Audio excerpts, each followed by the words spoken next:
Hi and welcome to another GC Mysteries video, where this time we are looking at the case of the girl who goes by her last name Elizabeth Smart.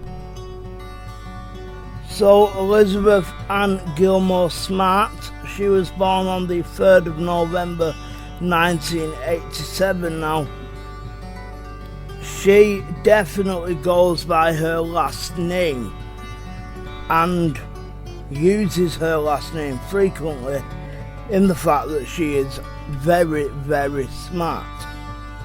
Now, currently, she is an American child safety activist and a commentator for ABC News.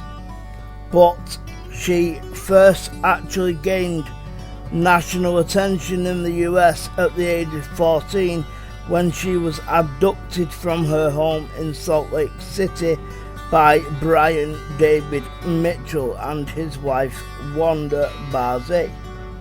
Now, they held Elizabeth Smart captive for 9 months until she was rescued by police officers on the street in Sandy, Utah.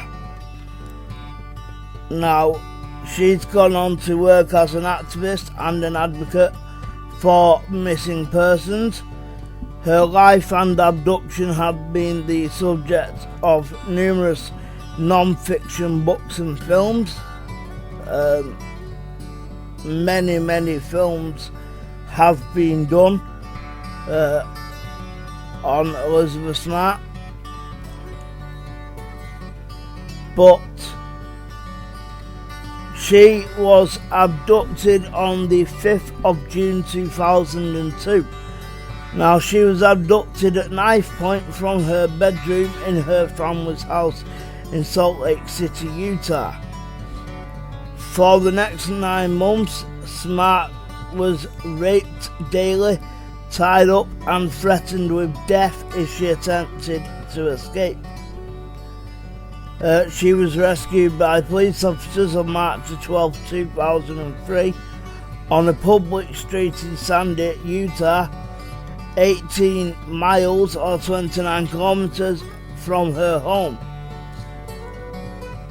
And the reason was that 2 witnesses had recognized her abductors, Brian David Mitchell and Eileen Barzeh, from an America's Most Wanted episode. And her abduction and her rescue were widely reported and were the subject of a made-for-TV movie titled The Elizabeth Smart Story and numerous non-fiction books. Now, both, I believe, stood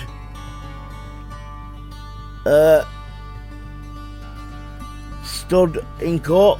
Now, on the 16th of November 2009, Barzeh pled guilty to assisting in the kidnapping of Elizabeth Smart, and that was as part of a plea bargain with prosecutors.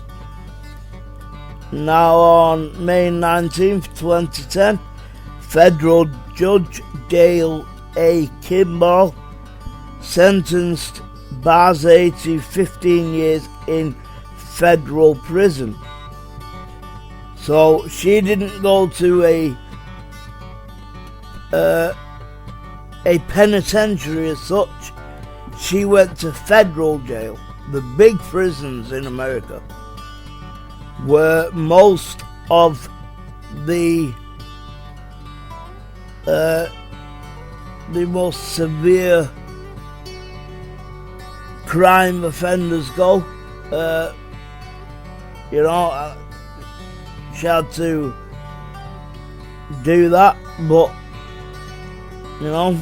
if you can't do the time, don't do the crime. As part of a plea deal between the defense and federal prosecutors, he gave Barzeh credit for 7 years that she had already served, which meant that she had at least 8 years I was thinking now. Yeah, at least 8 years left. The court found Mitchell competent to stand trial. My guess is that he tried saying he didn't know what he was doing, or he was hearing voices, and these voices are telling. It's basically a load of crap. But they found him competent to stand trial for kidnapping and sexual assault charges. Luckily, he was found guilty on both counts and sentenced in May 2011 to 2 life terms in federal prison. So,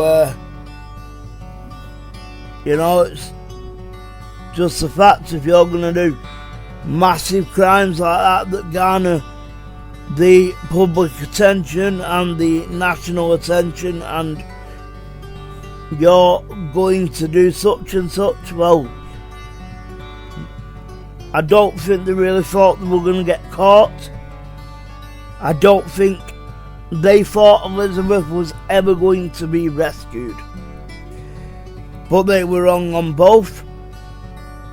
And Mitchell will be still serving his sentence of 2 life terms. Now they run consecutively, which means they don't run at the same time.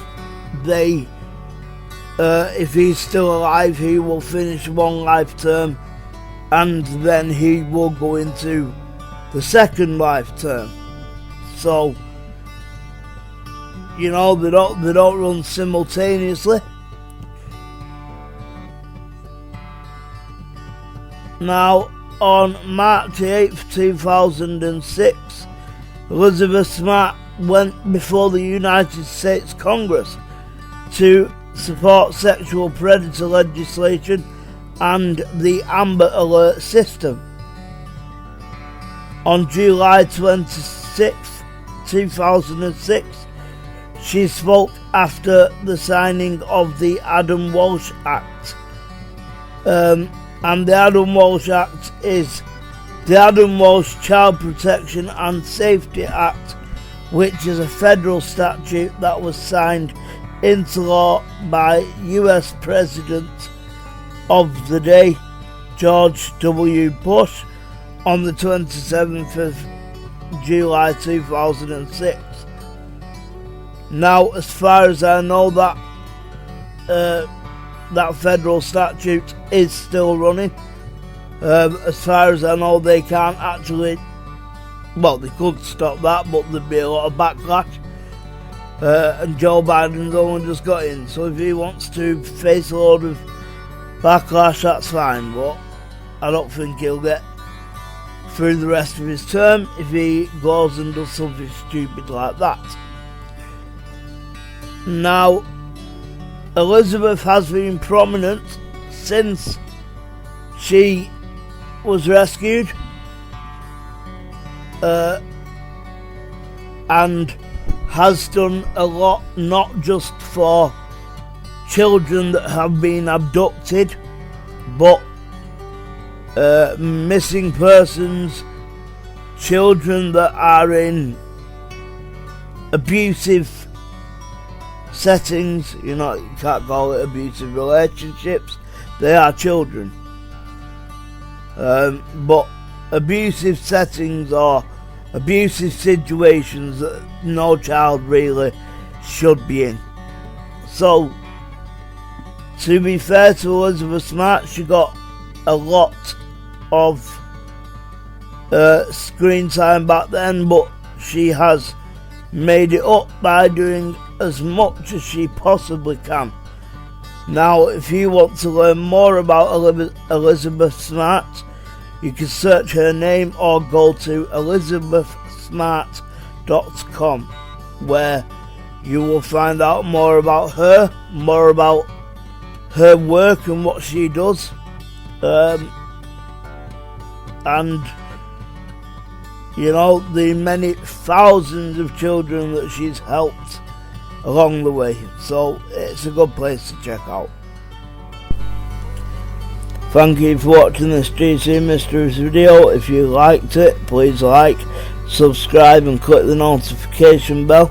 If you can, support us on Patreon at patreon.com/GC Mysteries. See us on Facebook and Twitter, GC Mysteries, and bye bye for now.